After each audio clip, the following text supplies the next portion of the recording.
Hi, everybody. Welcome to the sixth episode of Live with Google for Nonprofits. Sorry for the delay in getting started. We had a bit of a technical issue going live to YouTube, but we should be live now. So thank you all for your patience. So for those of you who haven't joined us before, this is Live with Google for Nonprofits, which is a twice monthly show in which we bring in guest speakers, some from Google and some from nonprofits or other areas or topics that you may be interested in, to help you make the most of technology. So today we're super excited to have Dan from the YouTube Social Impact team. He has 8 years of experience on YouTube, and he's a product expert. He's here to give all of us some tips and tricks for making the most of our YouTube channel.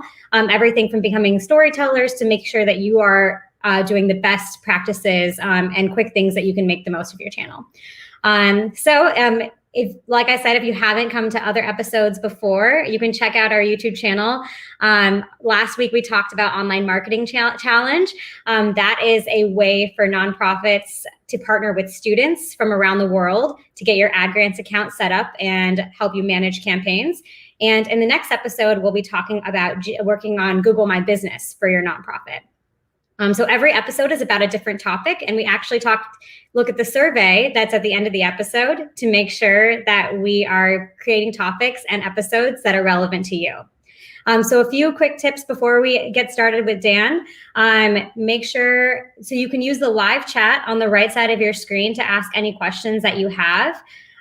Post questions there. We'll be answering questions at the end with Dan. So if you have any questions about your YouTube channel, we're here to help. And if you want to watch this later, you can actually watch it at the exact same link you are on now. So make sure to subscribe to our YouTube channel, and you'll get updates about the next episodes, and you'll be able to watch previous episodes of our content too. So let's go ahead and get started with Dan. Hi, thank you for the introduction. And like we said, always good to have a call to action to subscribe is best practice to kick off the show. Really excited to be here and present all of the best practices on having a YouTube social impact strategy. Awesome. Thank you so much for joining us, Dan. I'll let you get started with your presentation. Brilliant.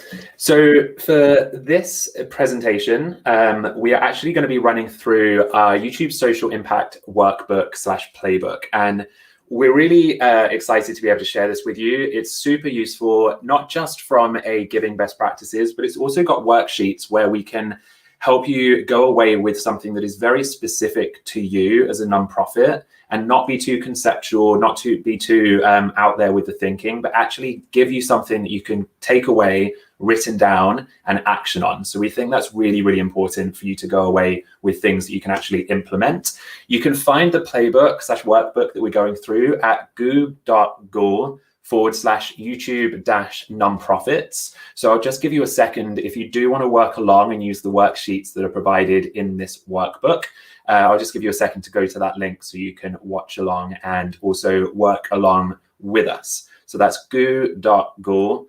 /YouTube-nonprofits.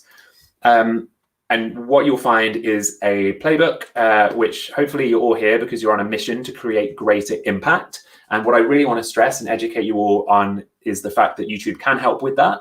And there are different ways that you can implement best practice content strategies, best practice optimizations to really help drive that impact in the most efficient and optimized way possible. So to give an introduction to what YouTube Social Impact is, as you can see in the logo there, YouTube Social Impact, we really focus on building out opportunities for nonprofits to learn and understand how they can drive the most impact through video possible. And we've got a trailer video that hopefully helps inspire you to see what storytelling can impact and change with video. Sometimes that's all it takes. One voice, one image on a screen.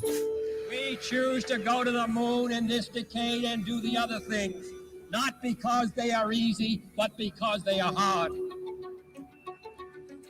South Africa is the country of many races. There is room for all the various races in this country.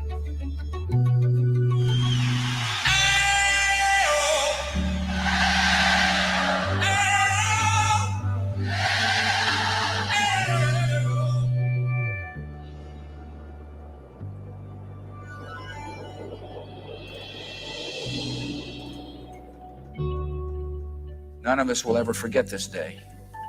Yet we go forward to defend freedom and all that is good and just in our world.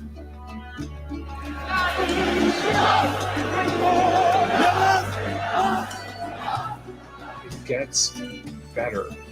However bad it is now, it gets better. It gets better. It gets better. This flag, every day that it flies, is begging for you to get involved, is begging for you to say something, is begging for you to cry out and to say, why must we be in the situation? This flag. Thank you so much for hanging out with me today, and for helping me raise $20,000 for the American Cancer Society. You're amazing and wonderful. We have a genuinely amazing community. Our house is on fire.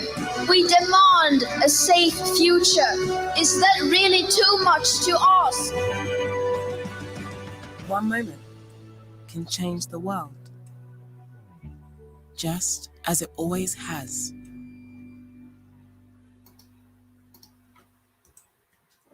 So what I hope the takeaway from that is video storytelling has been around for generations, but the way that people now engage with it and the way that they watch it and consume it and build communities off it, and the way that nonprofits and storytellers can quickly, efficiently, and cheaply create that content and share it and build those communities has changed dramatically in the last 15 years. And there is such an opportunity just from having a phone in your hand to create and record a moment that could change the world and change people's lives in so many different ways. So the opportunity out there to reach communities is just so great. And we're so passionate about trying to educate nonprofits to really take that opportunity. So as I was introduced, I work on the social impact team. I've been at YouTube for 8 years, and I've worked with sports partners, I've worked with film and TV partners, and I've worked with social impact partners, nonprofits, social activists, creators that want to do moments of good. And what we've learned is that YouTube is an opportunity to give everyone a voice and show them the world. And we want to take you on that journey in the most optimized way. Before we get into the actual content, I just want to make sure that everyone's aware of some of the other resources for YouTube social impact that you can take a look at. So we're on the Google for Nonprofits YouTube channel. As part of Google for Nonprofits, there is a section called YouTube for Nonprofits, which gives you access to interactive video cards, early access to YouTube Spaces, YouTube giving benefits. So definitely sign up for YouTube for Nonprofits to get extra resources, extra tools as part of the Google for Nonprofits package. And you can also find out more information about social impact content, socialimpact.youtube.com, also www.youtube.com/social impact. And the real biggie, my job is basically to give you as much best practice as possible. And all of that is available at creatoracademy.youtube.com, or just search engine Creator Academy YouTube. And it has a wealth of information, days and days and days worth of content on how you can optimize your content. I can't give you everything of best practices in this first half an hour, but hopefully you get inspired to go away and learn more at the Creator Academy. So since YouTube was initiated in 2005, we've really tried to build and understand the different ways that people drive measurable social change. And we've taken all of that learning over that 15, 16 years and put it into this playbook that we're going to run through today. So when you download the playbook, it's got worksheets, it's got best practices. It really is a guide for you as an individual nonprofit to take down actionable items that you can deliver as part of your content video strategy. So by combining your passion for your cause and our technology and scale, you really can sustain movements that drive measurable social change. And it's a huge opportunity that we hope we can help give you some best practices on. And you might be thinking, well, why YouTube? Why should I be pushing a video content? One, it's a big platform, 2 billion monthly logged in users that you have access to try and educate, engage, and activate around your issue. Drive empathy. Video is by far the best way for storytellers to drive empathy for a cause. And video is obviously central to the YouTube platform. And then thirdly, whether you need help fundraising or whether you need help spreading the word, YouTube has the different tools and products that can help drive awareness and fundraising for your organization. So YouTube is definitely a home of social impact. So in terms of the playbook, we're going to go through the first 3 today. And hopefully you'll download it so you can go further on your mission later on. But we've only got half an hour, so we will just go through the first 3. We're going to go through how to initiate thinking about your YouTube strategy, mapping out your content's mission and understanding where you want to go with the content, and then how do you produce your content? So some content strategy best practices, how to optimize for search, and some storytelling best practices in there as well. Each different point, there's going to be a worksheet where I'll just take a pause for a minute for you to actually think about the answers for your individual nonprofit. And it could also be an opportunity for posing any questions in that quick break as well. So if you do have any questions, please do post them through and I'll try and get to them, not just at the end, but also as we run along. So you might not have noticed from the table of contents, but the different sections do spell out impact. And we're going to look at initiating, mapping your content's mission, and producing content now. So the first one is initiating. And it all starts by exploring some basic questions, but really vital. When nonprofits join YouTube, it's often either for a depository of content where they've got a load of video content and they just want to put it somewhere, which is fine, but it's not going to drive audiences. It's not going to drive engagement. It's not going to grow the mission. It could be quite daunting to have a channel that is empty and just think, how do I fill this with content? And what you have to do before you get to that daunting stage is to really plan out what are the answers to these very vital questions that seem simple, but I promise you, if you don't answer these questions when you're trying to optimize YouTube, you won't have a direction and it will be a real uphill struggle.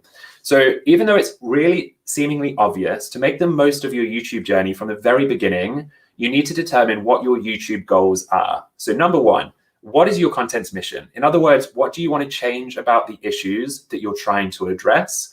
And then the second question is, why is the issue important to your audience and why should they care? That sounds like a difficult question because a lot of nonprofits will be like, well, I'm involved with curing children with cancer. Like, of course, people should care. Often nonprofits put up content because they think the audience should care, rather than thinking, why would the audience care? It's super competitive with so much video on the platform. So you have to think about it from an audience first perspective. Why would they care? What are they interested in? And then that will lead you to creating content that is actually watchable and seeked by the audience, which will set you up for success. So question number 1, what is your content's mission? What do you want to change about the issues you're addressing? And 2, why is the issue important? It seems super obvious, it seems super big, but this has to be the starting point of defining what your YouTube channel is going to be. So we'll just pause there for like 30 seconds while you're individually thinking about those opportunities or those questions. But if you also want to ask any questions in this 30 seconds, you can. We've got one question I see. Can nonprofits monetize videos? So from the YouTube perspective, yes. Just like any other partner, we've got rules about monetization. So if you have 1,000 subscribers and 4,000 watch hours in a year, then you can monetize.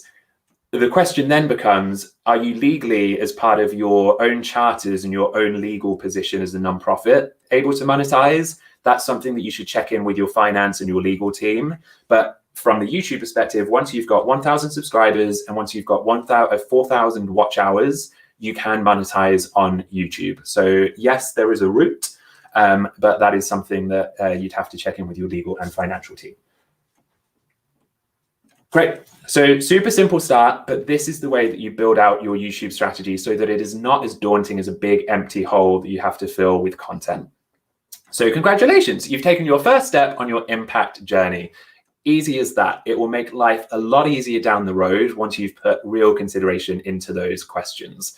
So next, let's talk about how to reach that destination that you're going for. So let's map out your content's mission. When you're creating social impact content, you are your audience's tour guide for the issue that you're trying to deal with. So here's how you can have the greatest impact as kind of the storyteller / tour guide of your content. These are the questions that you want to be thinking about for your audience, because you have to make it accessible and educate them on the issue. So what is the history and evolution of the issue? What are the most common misconceptions of the issue? What are the different positions on the issue, and why? Why do some people think one way about the issue? Why do some people think another way? Why has some of the things not been solved? Why do people differ on the reasons that it's not been solved? For what challenges have kept issues from improving? Like, why has this not been solved yet? And then 5, is this a global or local issue? If it's global, how is it taking shape and action locally? And if it's local, how can global examples or other issues give you benchmarks for what can be done and kind of learn from? If you keep these questions in mind as you're creating content, it can help make sure that the storytelling is directing people in a very specific way to educate them and understand the content or the story that you're trying to tell. And that will make it much easier to then activate them in different ways. So again, we'll just take a little break for 1 minute. And if there are any other questions that come in, these are the questions that you definitely should go away and identify are really important for your YouTube channel. What is the history and evolution of the issue? What are the common misconceptions? What are the different positions on the issue? What challenges have kept the issue from improving? And is it global or local? Now, I'll stop here for a minute just for any questions that might come in, but also for you to have a think about this. But I would definitely spend a lot of time thinking about what are these key bullet points that you want to present in your YouTube channel strategy. You know so much about the issue that you're trying to make other people care about. But identifying the key, most important elements that you need to present is really important so that people don't get overwhelmed by too much information. So really think about the top 3 things for each of these that in the initial 12 months of your channel, you really want to get across. What are those key bullet points for the what, the what, the what, the what, and the is this a global local issue that can help drive your content strategy? And again, once you've written this, this will help you understand what content strategy you're going to put in place. So it's not just a big, empty, scary channel, but you've actually got a recognition of what you're trying to present to the audience. So I'll just stop there for 30 seconds. And if you've got any questions at this point, please post them into the live chat.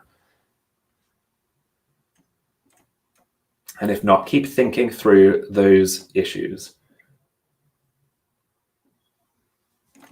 And again, you're not going to solve your YouTube strategy in half an hour. I really want to stress that. Like, this is the opportunity as thought starters, but it's really important that you go away and identify all of these elements for yourself. Take your time to do it, and it will make it a lot easier when you're trying to build out your content strategy. So the next piece is find some fellow explorers. So do your research to find other creators or organizations that are already talking about the issue and look at how they're creating that content and talking about that content, and connect with them across social media and contribute to the community that already exists around the topic. The reason for that is you can learn from other people's success, and you can really have a easier starting point if you've already got people in your corner that are aware of your content, in the community that are watching your content, sharing your content, advocating your content. But you only know about that if you actually contribute to the community and get involved. So it sounds like I'm just trying to sell YouTube here, but it's really important to find other creators and influencers across the internet by just deep diving into content. So watch YouTube videos, look at social media forums, look at social media platforms, and find out who's talking about it, who you can collaborate with, who you can engage with, and the types of content that's successful, and learn from what's already out there. So the questions here you'd want to be asking are, who are the individuals and organizations that are already talking about and working on your issue? And how can you contribute to the community that is different or more authoritative or build on what has already been gone on before to share your story? Now, we won't stop here because obviously you have to do the research to answer these questions, but this is really important. Spend time understanding all of the communities around your issues online and how you can add value to those communities. And then finally, are there any gaps in the way that the issue is being presented from that research? What compelling facts and stories about the issue do you think audiences could connect to after that research? And how can you utilize your own background as a nonprofit and story to connect the issue to those audiences? So it's really important to answer these questions once you've done that research, because it will help you plot your content strategy on YouTube. Again, it's really important to address these questions before you start implementing a content strategy, because you don't know what the audience wants until you've done this research. And if you put out content that you think the audience should care about, often they don't, and you won't get the reach and the engagement and the activation that you're really looking for. So there's a question, what should you optimize to improve organic YouTube reach for your videos? So we will get into that in the next section on producing content and search engine optimization. So we'll definitely address that in the next section. So once again, you can't answer these questions for plotting your course until you've done the research. But once you've done the research, what are the gaps in the way that the content's presented, and how can you fill those gaps in a really authentic way? What compelling facts and stories do you have as an organization that can help connect audiences in those gaps? And how can you utilize your own background to connect those issues to audiences? Once you've done all of this research, you're in a really good place to build out your YouTube content strategy. So well done. You've built a strong base of knowledge. So now we're going to look at how do you get your story in front of the world, which goes to the question of how do you optimize for organic reach? So you're not going to get organic reach unless you understand what the audience wants. So it's really important that we've initiated what we want to achieve. We've mapped out where the gaps are, how we can fill those gaps, and where we can fill in content.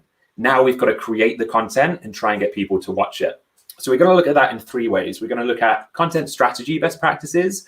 We're going to look at search optimization, and then we're going to look at storytelling best practices within a video.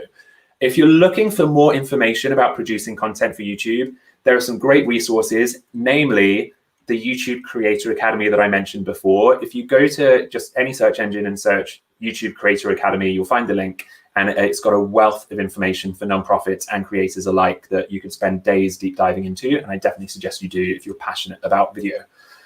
So content strategy, even though you find social impact videos go viral occasionally, the more reliable way to make an impact on YouTube is to sustain a community. And you sustain a community by approaching content in 3 buckets. You've got your hero content, you've got your hub content, and you've got your help content. And with these 3 elements, what you'll find is that you can reach new audiences, but then you can turn them from a viewer to someone that subscribes, to someone that engages, to someone that then gets activated outside of YouTube, whether that be an advocate externally, whether that be a fundraiser, a donator, a volunteer. But you can't take someone from a viewer to a volunteer, someone that's activating outside, without taking them up this story arc of viewer, subscriber, engaged viewer, to then activate them elsewhere. So you've got to take them over those levels before you can activate them. And you do that with this 3-pronged approach to a content strategy. So hero content is the first one. Hero content is the content that you want to push to a really big, broad audience. You're likely only going to have a few hero moments per year, and they're most likely going to be aligned to major campaign launches or seasonal tentpole moments that you have as a nonprofit. So just decide on your hero content, like those 2-3 elements each year. Just ask yourself, what major events, anniversaries, milestones are relevant to your cause? And what special ingredients can you make that video really special? Maybe you've got a creator that you can work with that's really passionate about the topic, or a famous face. Whatever it might be, what's that special ingredient that's really going to make it reach the biggest audience possible? Here is an example of Earth Day from American Museum of Natural History.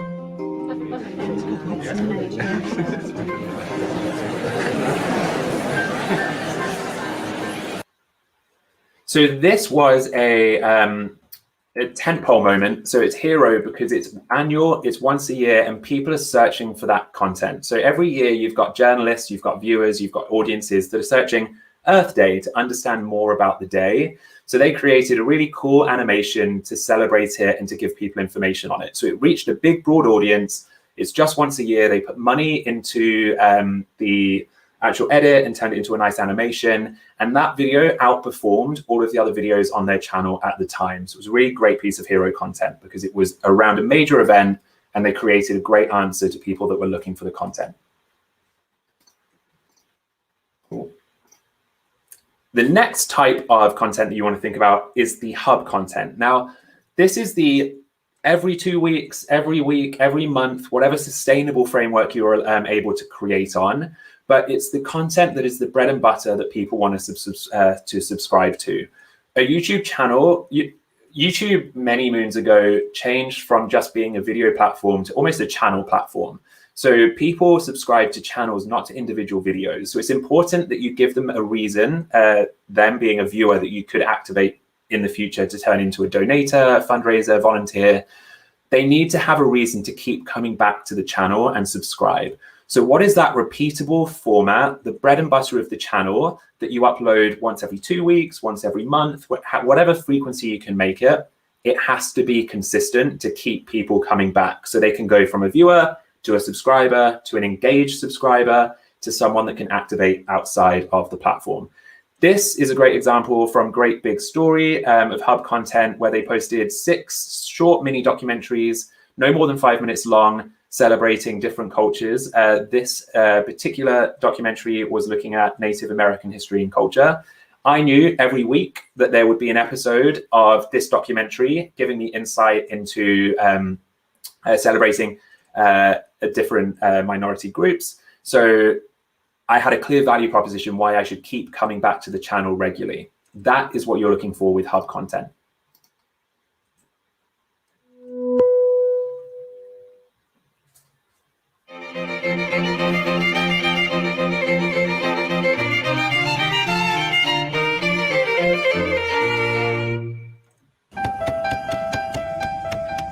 People need to understand that all of North America is indigenous land. It is native land. So you can see that is a very standard documentary style, but it's consistent, weekly based. And that is what kept the value proposition of people wanting to come back. The more they come back, the more engaged they are, the more likely they are to be activated externally with your nonprofit. And then finally, it's the help content, which is the programming that is always relevant. And when I say always relevant, I describe it as being evergreen. So audiences are always searching for particular questions every year. Earth Day, you can guarantee people come to YouTube, the second largest search engine in the world behind Google, to search Earth Day. For this example here, Amaze.org is a sex ed charity for younger adults. You can guarantee people are searching what is consent or any number of different sexual education questions on YouTube. So they provided videos with the most authoritative answers to those questions. So whenever anyone is searching for them, they're at the top of search addressing the question with the most authoritative answer. You can showcase your unique knowledge and really hit home help content if you ask 4 main questions. What is your audience searching for? What search phrases are they using? What keywords are they typing in? And what questions of those can you be the most timely, effective, and relevant authoritative answer to the question? The way that you can think about that is just you have your own website. You know what people are searching for to get to your website and questions that people are asking about your topic. Make video content about those topics and those questions, and you're far more likely to get found through search because you've created content that people are asking for.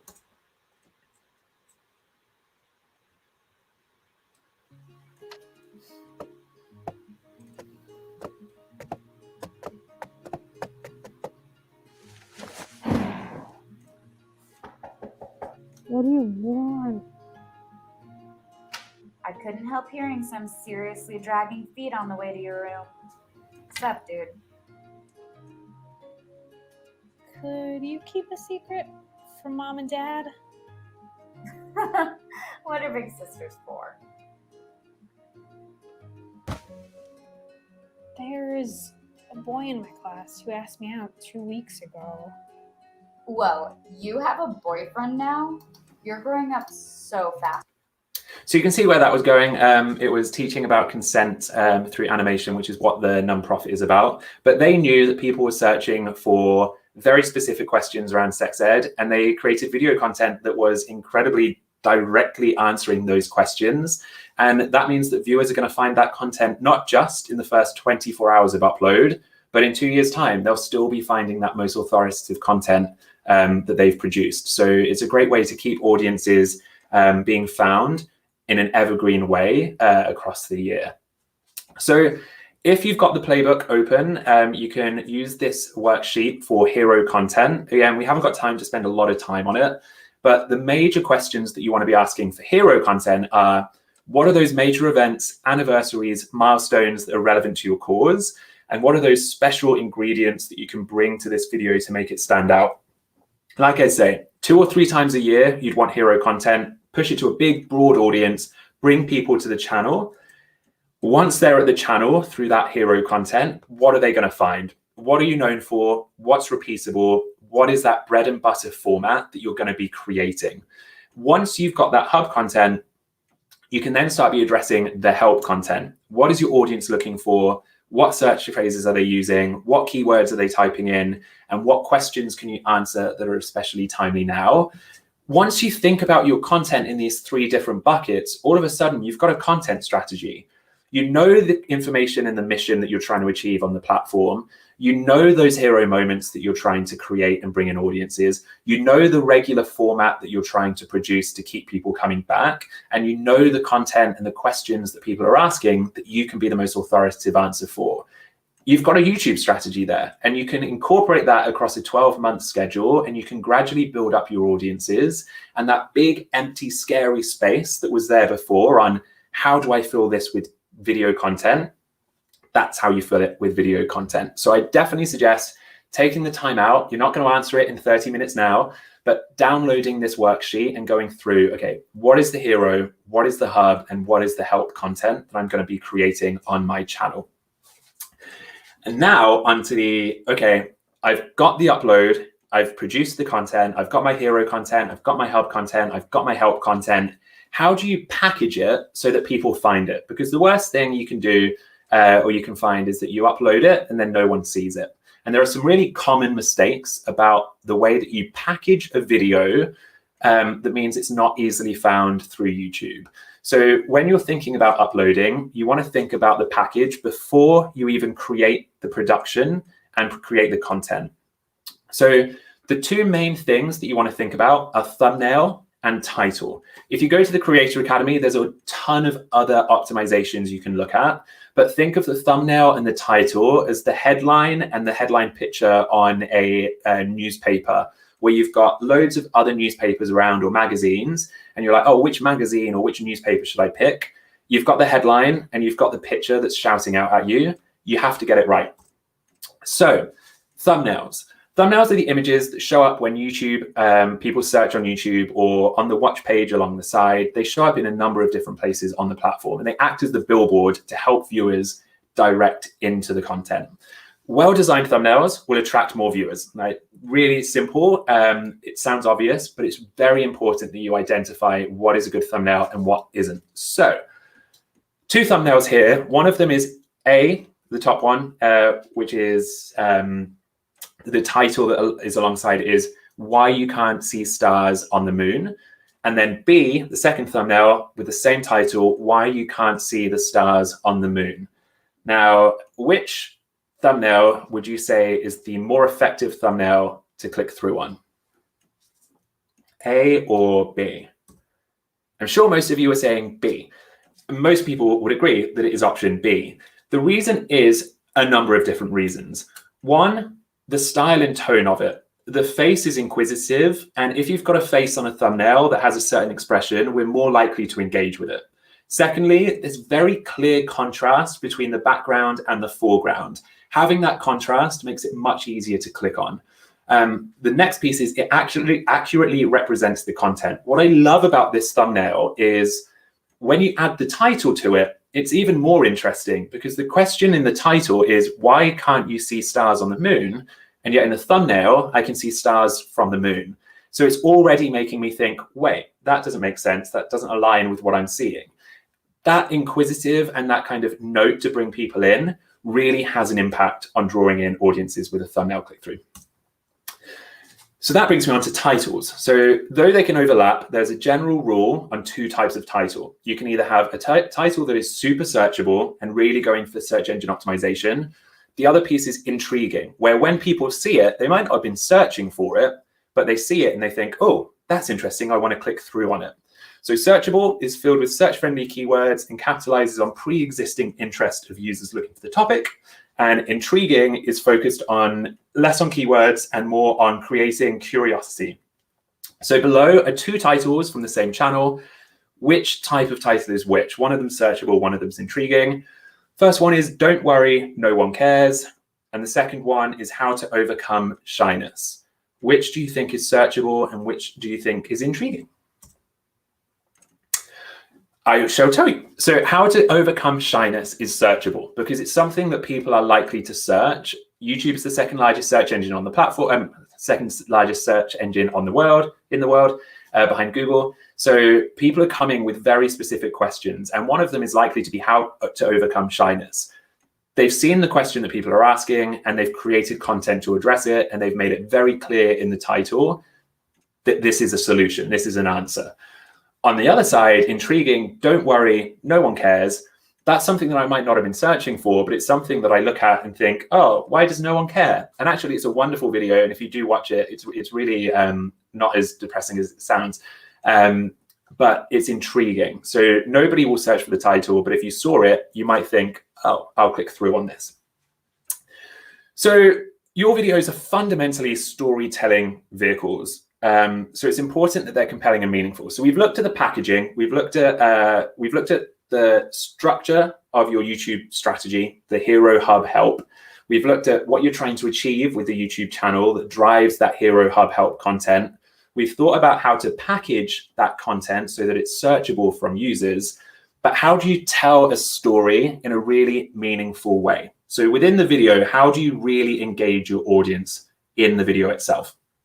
And there are some best practice tips that we've learned from 16 years at YouTube that really help when creating this content. So number one, has to be accurate. Like, people want to see accurate information. 2, tell a story in an emotionally resonant way.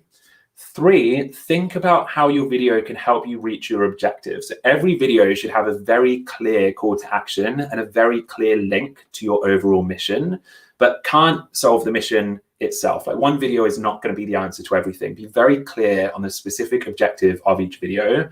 And that leads to inspiring viewers to do something with a very specific call to action. Don't ask your audience to do 5 different things, because they won't do any of them. Only ask them to do 1 or 2 things in a video, and they're much more likely to have an action and an impact.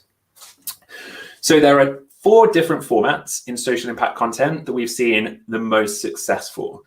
So the ones that we see are the most super effective are what we describe as experiments in empathy, the impact in action, sharing our stories, and a wondrous world.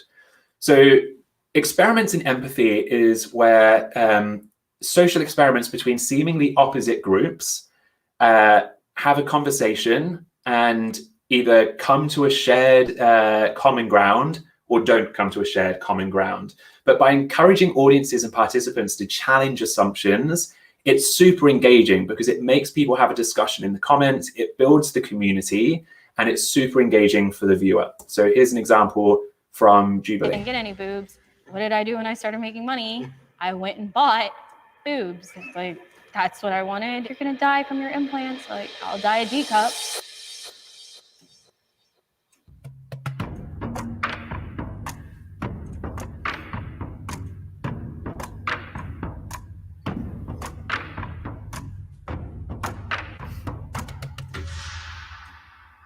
Hi, my name is Tim. I'm a community organizer here in LA. I work on environmental justice, social justice, housing justice, and incarceral state issues. My name is Christiana Hurt. I'm the owner of the 7-figure brand Wealthy College Kid, and I'm 24 years old. My name is Graham. So you can see the setup there. It's putting very different people together to see if there's a common ground, but that empathy building or conflict is super engaging to the audience to build a community from. The next format that we see really effective in storytelling for nonprofits is a moving documentary style video about the impact in action. People like to see what your nonprofit has actually done in an engaging way. Capturing these true stories just really has an impact that people can resonate with, and they're far more likely to then subscribe and engage, and then you can activate them later on. And here's an example from Hope for Pause, which shows that it doesn't have to be super highly produced. It can just be your phone capturing the moment, and that turned into a video. That's all it needs. It's the impact that is the story. It's not necessarily the quality of the production that matters.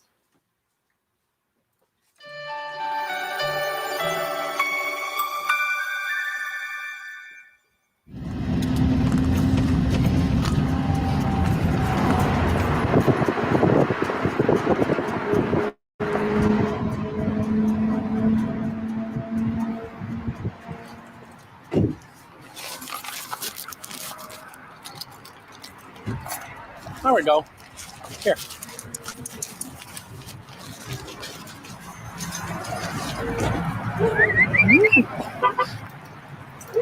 So you can see from that video that it's not the production cost that matters, it's the fact that it's showing the story of how they found the dog, and you know at the end that they celebrate where the dog has landed and like the success of that dog's recovery. It doesn't have to be high production, it just has to share the impact of what you're achieving as a nonprofit, and people will engage with that. And then the last format that I'm going to show an example of is sharing stories from people that you work with.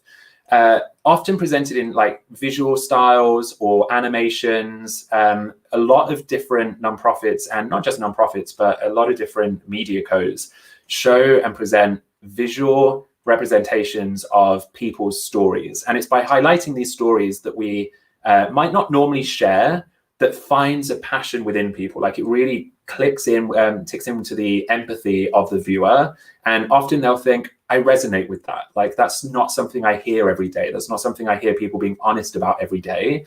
And that connects people. So sharing stories is a super valuable format that will help drive engagement in your videos.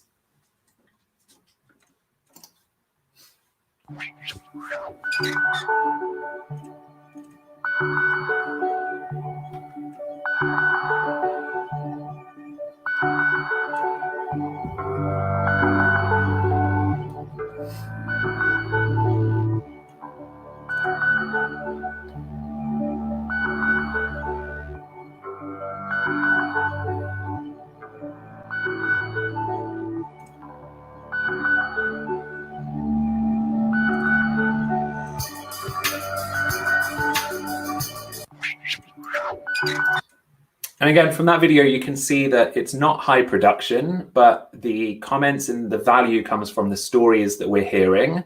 And that's something that people really resonate with. And that connection and resonation with the content is what drives engagement.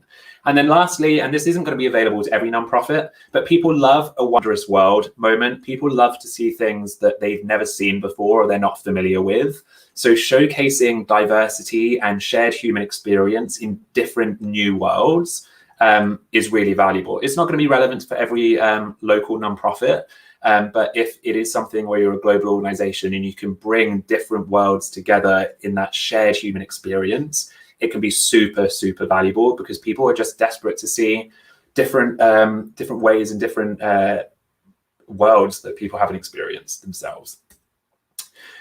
I wanted to give one case study.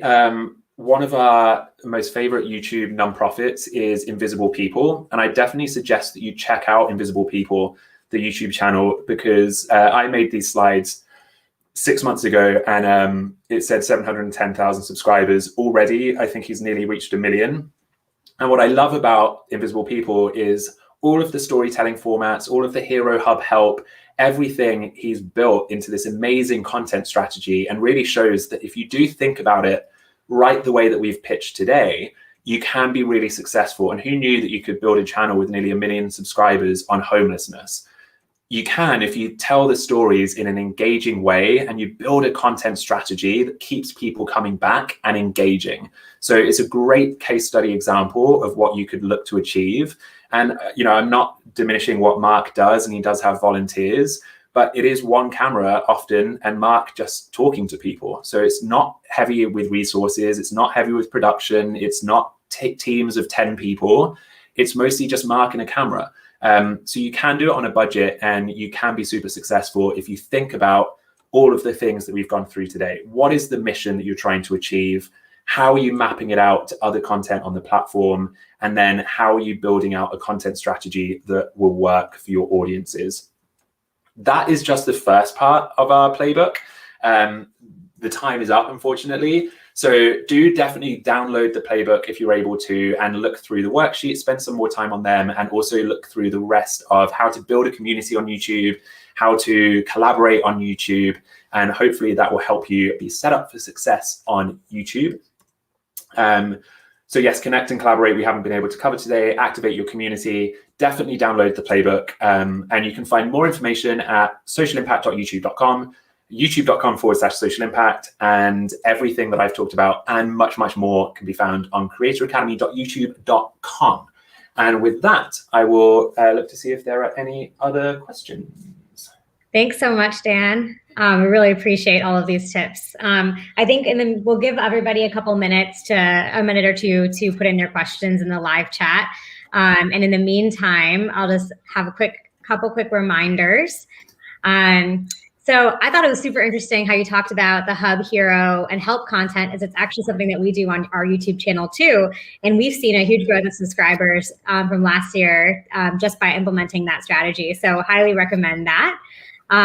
So a couple of reminders are to subscribe to our YouTube channel. You get updates on our Twitter and our Facebook about upcoming events, new product updates, other resources and virtual events that you could attend.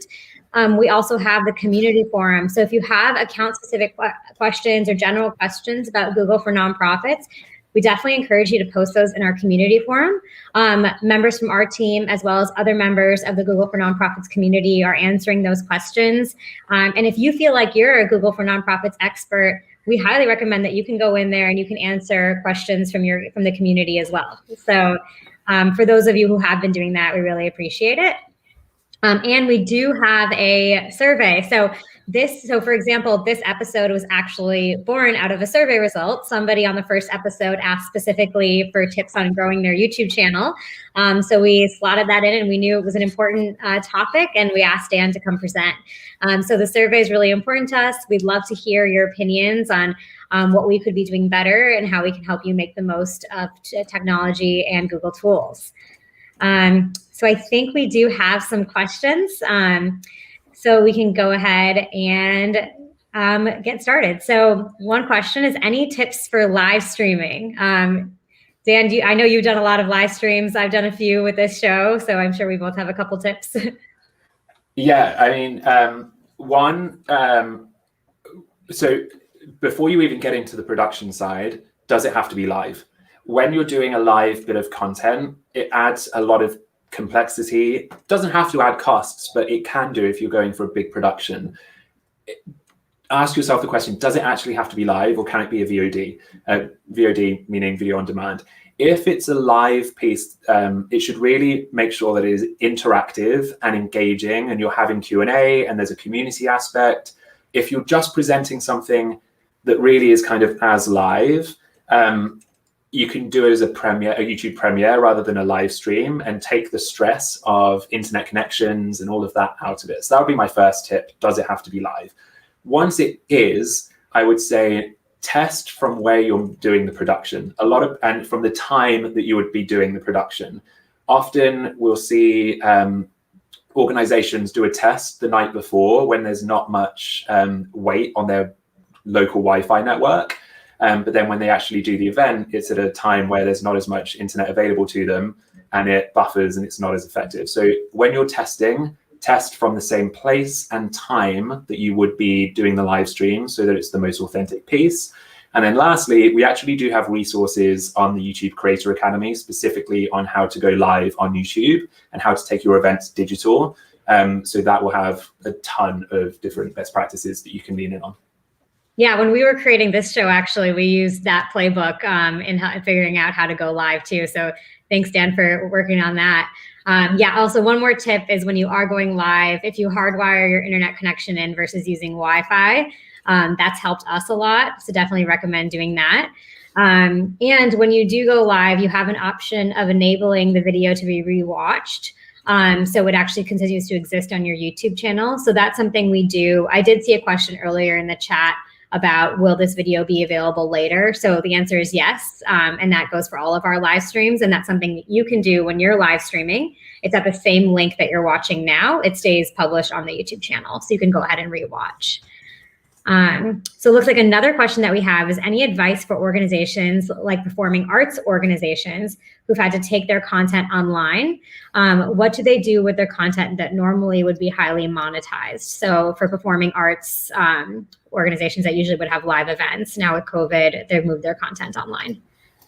Yes, great question. So actually, we've worked with quite a few partners in the UK, like the National Ballet in the UK, the Royal Opera House, and they have done a mix of trailer videos, but also as live premieres of existing content. It's difficult to monetize it from a kind of transactional perspective on YouTube. We don't really do the pay-per-view style thing. But if you've already got 10,000 subscribers and you've got a 501c registered nonprofit, you can include a donate button on your video, and that donate button, 100% of donations go to that nonprofit. So if you are based, or if you've got a US-based nonprofit, even if you're not based in the US, but you've got a 501c registered charity, you can set up the donate button with over 10,000 subscribers. And that is a way you can monetize. We saw one example, and I'm trying to think, I think it was from The Show Must Go On, I think they called it. Let me check. So there was a website, there's a YouTube channel called The Show Must Go On that is hosted by, I think is supported by Andrew Lloyd Webber. And he did a live premiere of some musicals and raised $500,000, $600,000 in the donate button off one stream. I think it was Phantom of the Opera that they showed, but that's another good example. So Royal Opera House, The Show Must Go On, National Ballet. I think Russia's National Ballet has a good channel as well. It comes down to, from a nonprofit perspective, you can use the donate button if it's applicable to build transactions. Otherwise, I'd be using the description to link out to your website to buy tickets or to buy merchandise or whatever it might be. But just try and drive those audiences with a clear call to action, but just make it one or two calls to action to buy a ticket, buy merch, become a patron, use the donate button. Just pick one or two that you want to prioritize. And then with that audience, just try and drive them in the right direction. Okay, that's great advice. Thanks, Dan.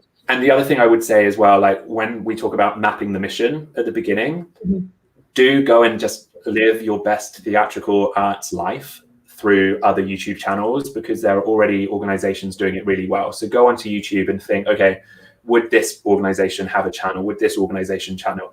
Check it out, have a look, and then look at the watch next page and the recommended videos and see what other organizations are doing really successful content and try and learn from them. It might not feel like work watching YouTube, but I promise it's really important if you're in charge of video strategy to immerse yourself in the world of YouTube so that you can best understand it. So watch YouTube without shame during work hours. That's awesome advice. Thanks, Dan. One other thing is the Google's Arts and Culture team, they created a Connected to Culture toolkit that has some ideas for moving programs online. So I think our teammates on the live chat can link that out. And that's another way to look for some ideas of how to move programs online. Awesome. I think one last question actually is, once you start building content, what's next to grow your channel? So community is where YouTube really excels itself, because I really can't stress enough the two things of the main problem I see with nonprofits when they're creating content is they create content that they think people should care about because they're passionate about it. And I get that. Nonprofits are passionate about their cause, but you can't just create content in on a platform where people can easily click away unless you're thinking, okay, why should people care? So once you start thinking about why should people care, the next piece is to turn someone from a viewer to someone that is actually going to advocate or donate or be a fundraiser externally. Like, that's the goal. It's great to have awareness, but you want them to do something. To do that, you've got to turn them from a viewer to an engaged subscriber.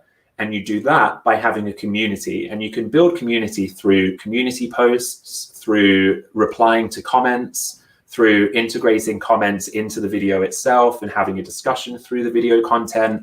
But once you've started to get viewers, You then need to build that community and nurture that community so that they become engaged subscribers. And then you can start asking them to do things like donate and to fundraise and to go through more of a kind of long-term relationship with you.